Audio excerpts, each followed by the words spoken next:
everybody. I'm Cassidy, one of your Indianapolis Colts cheerleaders, and you're watching the Believe in Colts podcast. Welcome back to Believe in Colts. I'm Lawrence Owen. With me, as usual, is my guy, Jerraud Powers. And Jerraud, we have a national conference championship games to go over. 2 games going up against 4 different teams that, for the most part, as we talked about in the last episode, these are the 4 teams that we pretty much saw walking in to the playoffs as the teams that we're going to be fighting to get into the Super Bowl. Yeah, I mean, I know we kind of mentioned that the Bills was a contender, but it was pretty much, those top 3 teams that's got to this point, and now that when you look at it, the Bengals and Chiefs, I mean, it's not that much of a surprise, especially when we're talking about the Mahomes and Burrow matchup. I think a lot of people wanted to see that and see if Burrow can keep slaying these quarterbacks that everybody continue to rank above him. And then when you look on the other side, I mean, 49ers been, one of the best teams in the NFC all year, and the Eagles been one of the best teams in the NFC all year. So I think this matchup was kind of expected too. Maybe from the 49ers standpoint, we ain't expect them to be as good for this long with Brock Purdy since he's been the starting quarterback. But I mean, it just shows you Kyle Shanahan and that staff and the vets that they got on that team. It's still a dangerous team in the NFC, and we'll see if they can dethrone the Eagles away on the road in a hostile environment. I think it's going to be a good one. Right now, I want to remind everybody that BetOnline remains your number one source for all your sports betting season. Everything from the NFL playoffs all the way to esports. You'll always find the latest odds, team matchup info, player news, and game trends at BetOnline. BetOnline features live betting, free contests, live scores for almost any sport or game imaginable. The fastest and easiest way to bet on all your favorite leagues and events. Head to betonline.ag to join and receive your 50% welcome bonus with your first deposit. Make sure to use promo code BELIEVE, that's BLEAV, to receive your rewards. Bet online, where the game starts. Absolutely. Now, the AFC Championship game is a replay of last year, right? Yep. I mean, so can the Bengals, that's the big question, repeat what they did last season against the Kansas City Chiefs? That's going to be an interesting thought process. Is this game going to be in Atlanta? No, I think this game is in Kansas City. See, I don't like that, because depending upon the situation, I think that the Bengals had a shot, didn't they, at getting the 1 seed, at a possibility if they would have beat Buffalo? I'm not sure. I'm not sure how that whole situation was. I think they did have a shot at the 1 seed, but I'm not sure. I think with Kansas City winning out regardless, I think that's what led that to that situation. Okay. Yeah, then that makes sense then. But we'll talk about, this is going to be in Kansas City, but obviously weather's not going to play that much of a factor, because Cincinnati showed, hey, we could beat a team through the air or on the ground, and we could do it in nasty, slushy, cold weather, right? I mean, wow. No, yeah, and then since he's already beat the Chiefs this year, at home, so it's just one of those matchups to where I don't feel like the pressure is on Cincy at all. When you look at the Chiefs and everything they've accomplished over the past few years, you're talking about Pat Mahomes, MVP, all these type of things. The one team they've been struggling with the last 2 years has been the Cincinnati Bengals, and they beat them in the regular season, and they beat them on the biggest of stages, which is the AFC Championship last year. So those guys are going to walk in. They're going to be cocky and confident like they've been since Joe Burrow's been at the helm. And but I think the Chiefs wanted this matchup. I mean, you wouldn't want it no other way, especially when you're talking about Pat Mahomes. Everybody's saying that Burrow is 5-0 versus him since he's been in the league. So I think he got something that he want to prove to people.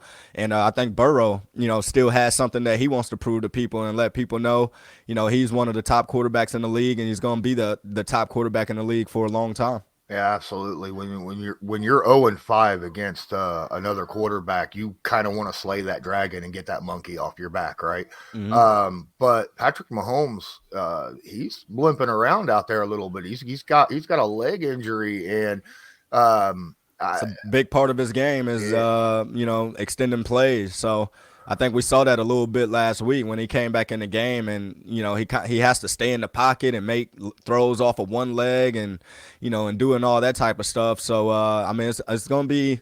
I'm gonna be eager to see how he be on that opening drive, and if something happens to where that ankle might get tweaked, how he responds to it, because it's going to be tough. That Cincinnati defense is playing lights out right now. I mean, that defensive coordinator is putting up some hell of a schemes to stop, some of the best people in the world at doing what they do best. So, on the injury report saying that, Pat got an ankle injury, I'm pretty sure that switches things up a little bit on how you want to attack these guys, because like I said, Pat Mahomes is known for extending plays with his legs. And if he can't move outside the pocket, that's a different type of ball game you got to deal with.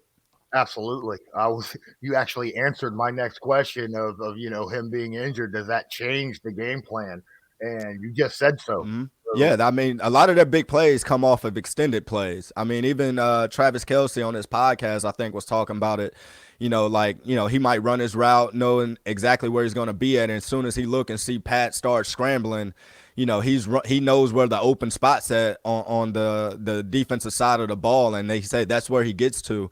I mean, and it's an unbelievable connection that Pat has with those receivers and his tight ends, when he does extend plays. It just seems like everybody's running everywhere. But if he has to stay in the pocket, that means the ball has to come out on time, and everything is about, timing routes and getting open and scheme and all those type of things. So, I mean, it's a different ball game where you're looking at a quarterback that has to sit in the pocket rather than extend plays. Now, on the flip side, Kansas City Chiefs defense have been playing pretty darn good football this playoff stretch, as none more so than against the Jacksonville Jaguars last week. This week they got a tall task. I mean, you got Joe Mixon, you got some matchups, you got Chase, you got you got all these Higgins, Boyd, Chase, you got all these boys. The tight ends have been playing good ball too. Hurst been playing good ball. Yeah, he has. I mean, the Bengals have got weapons all over the place. What do you focus on the most? I think you just got to focus on, executing the assignment, executing the call. I mean, obviously, they got some big time receivers out there, so you just can't focus on one, at the end of the day. So I think if you go back and look at that Ravens game that the Bengals played, I thought the Ravens did a good job in keeping everything in front of them. A lot of times the Bengals love to, take their shots and have big play after big play. But if you have to, if you keep everything in front of you and make them have to earn everything you got to get, make them have a 10, 12, 13 play type drive to score a touchdown, it's going to normally benefit in your favor rather than you giving up shot after shot. So I think the Kansas City Chiefs are going to have to really focus on having good assignment style football, no MAs, no busts, and keeping everything in front of them and just making them earn everything. Because if you get in a matchup situation where Joe Burrow sees exactly what you in and knows exactly where to go with the ball and it's shot after shot, if they're making big plays on the offense, it's just hard to beat those guys. Yeah, definitely. Let's flip over to the Kansas City. The last episode, we talked about Travis Kelce and how important he is to this offense. How in the world do you shut down Travis Kelce? They're going to double him. I mean, they're going to make somebody else have to earn their keep. I mean, normally when you look at the Chiefs, you remember Tyreek Hill and Travis Kelce, and it was just like pick your poison at the end of the day. Now the Chiefs has some receivers, even though they got some good receivers, don't get me wrong. I mean, you got Juju, got a lot of good receivers over there, but you feel better about your matchups in those situations than you did with Tyreek Hill, where you knew you had to keep safety or two over the top just so he don't take the top off the defense. So with Travis Kelce being the main guy, the main vocal guy, you make sure that he can't beat you. Make somebody else have a great game and beat you at the end of the day, so it becomes a matchup situation. But I'm putting 2 on Travis Kelce every chance I get just so I can take that number 1 threat out. Now, if Juju or anybody else end up having a great game, hey, good job. That's what they're supposed to do at the end of the day. But I would love my matchup. I will be in favor of my matchups with those guys rather than letting Travis Kelce beat me. Absolutely. And you talked about Juju, but they also have a guy who can really take it over the top. Michael Harbin, yeah. Well, and Marquez Valdez-Scantling. Oh yeah, right, yep. So they do have some speed over there as well. No, they definitely got some speed, but none of those guys are Tyreek Hill, No. at the end of the day. So that's why I'm saying I like my matchups. I mean, when you look at Cincy and what they did with the Bills wide receivers, who are some guys as well, I mean, you look at those guys with Kansas City, I mean, even though it might be some speed here that's faster or whatnot, you just like your matchups in those situations. I mean, Travis Kelce went for like 150, 160 or whatever the case may be last week. He can't do that. If he do that this week, they're going to lose, at the end of the day. So they got to make sure they take away that number one option. So with Mahomes kind of limited, do the Bengals blitz a little bit more in this game, you think? I think they try to force him to see if, he can get out the pocket and do all those type of things. So I can see them definitely trying to put some pressure as much as they can just to test that ankle out a little bit, get him to moving around.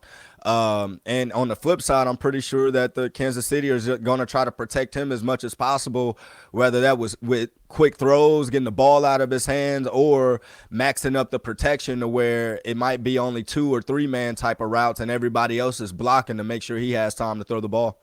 There you go.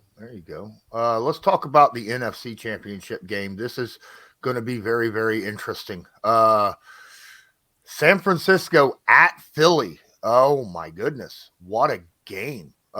This is something you're going to look at, and honestly, it seems to me like the Eagles and the San Francisco 49ers have kind of a similar offense in the way that obviously the Eagles have more deep threats, I think, than San Francisco do, but they all play a lot of, I don't know, I don't want to call it trick plays, but a lot of RPO kind of similar situations that they play offensively, utilizing the strengths of the offensive weapons that they have, because both teams have quite a bit of them.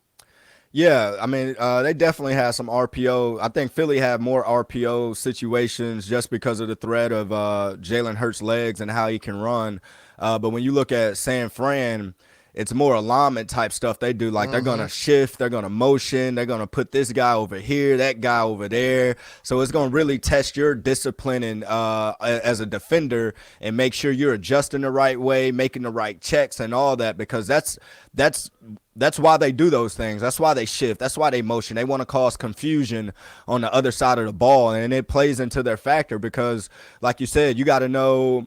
Like, for instance, if Christian McCaffrey is not at the running back position and he's at the number 1 wide receiver, or the next play he's at the slot and Debo is at running back, but they're running similar plays and similar action, like, it just causes some confusion on defense, just knowing where everybody's at, who's supposed to shift with this guy, who's supposed to match up with that guy. So it's kind of fun to watch all that type of stuff and seeing how the defense react. And like you said, with Philly, they're going to do some RPO type stuff to where they got some wide receivers that are dudes, and A.J. Brown and Devontae Smith, and all those guys. Watkins, that's the speedster that can take the top off, and all those type. And Goddard's back, and he's playing a huge role as well at tight end. And then you look at Jalen Hurts that can make every throw, but he can also beat you with his legs. And I know everybody's talking about his shoulder, but I mean, he looked pretty healthy to me last week, and I'm pretty sure he's even more healthy going into this game. So I think it's definitely going to be a fun matchup, and it's going to be about what defense can stay as disciplined as possible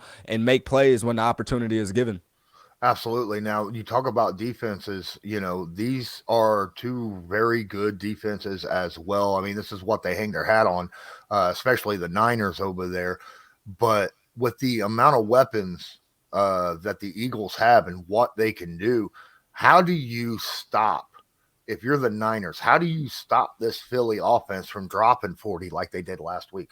Well, the Niners don't let anybody take the top off the defense. They keep everything in front. They try to cause confusion with a lot of their zone matchups and their zone schemes and stuff like that. I mean, they got some of the fastest linebackers in the league, and they got a great front as well. So I think they do a good job in keeping everything in front from a secondary perspective, and they let their front 7 eat. I mean, you look at Warner, I mean, you look at Bosa, you look at all these type guys that they have up front. You only got a few seconds to get rid of the ball anyway. And then when you're looking at guys that's running sideline to sideline. I mean, they linebackers do it better than anybody in the league.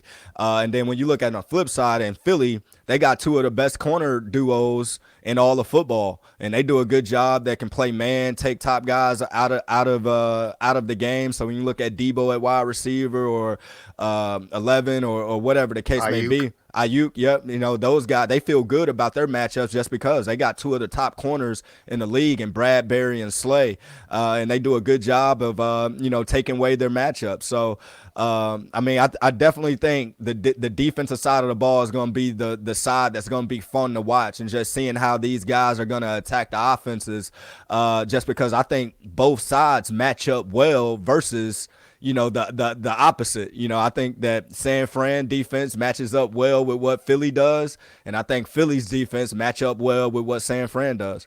But is this a game that Kittle could have a big game? I think any game that Kittle plays in, it's a possibility that he can have a big game. But, normally when it's this type of stage, you want your best players and your superstars to step up. I mean, you look at last week, Debo wasn't a factor last week in that Cowboys game. I mean, it was Kittle, at the end of the day. And this week, it could definitely be Kittle, or it could be Debo, or it can be Christian. I mean, that's why you want to have those type of players on your team, just because it's just not one. We got 3 or 4 of them. And then on the flip side, you look at Philly. I mean, Goddard is probably the healthiest tight end in the playoffs right now. I mean, he's coming off IR a few weeks ago, and last week he looked great. He looked great out there. And then you got A.J. Brown, you got Devontae Smith, you got Jalen Hurts, at the end of the day. So any of these guys has the possibility of, being the main factor and taking over a game. But to your question with Kittle, I mean, I want to say he can have a big game, but that's every game that Kittle plays. Yeah, that is true. That is true. I think he's so underrated. I mean, in my opinion, he's not as flashy as all the like we was talking about Travis Kelce. He got the swag, he got everything that you want as a superstar player. When you look at Kittle, I mean, he looked like he went to Iowa. I mean, just a country boy. Tattoos, long hair. He's looking at the TV cameras during the game. He's smiling and doing all those type stuff. Just not as flashy. He just looked like a guy that just loves to play football, just having a ball out there. Yeah, I think it also helps, when you talk about, they have a bunch of other guys on that team, and Kittle's not the main focus there, as Kelce has been. I mean, even when Tyreek Hill was on Kansas City, Kelce was still getting them, those for sure majority share of the targets because he was over the middle of the field all the time. But you don't see that as much with Kittle. And, I think Kittle's probably the best tight end in the NFC.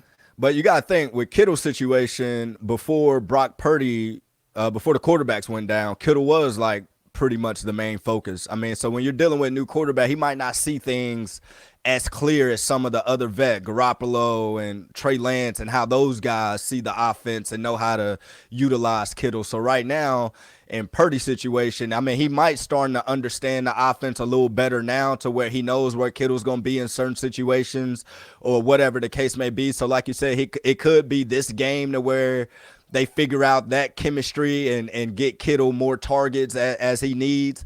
But I think it's just one of those situations. You got a rookie quarterback that's still learning the system and might not be familiar as where all the open spots are going to be at, like some of the quarterbacks before him was doing with Kittle.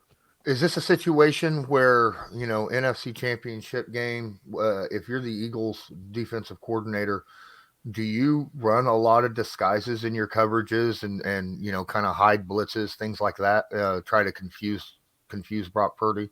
I think everybody's been trying to do that. That's what, so when you're a rookie at quarterback, that's what you're going to get week in, week out is defenses that's just going to try to confuse you with different looks, different blitzes, and all those things. And he's just done a great job of staying poised and figuring it out.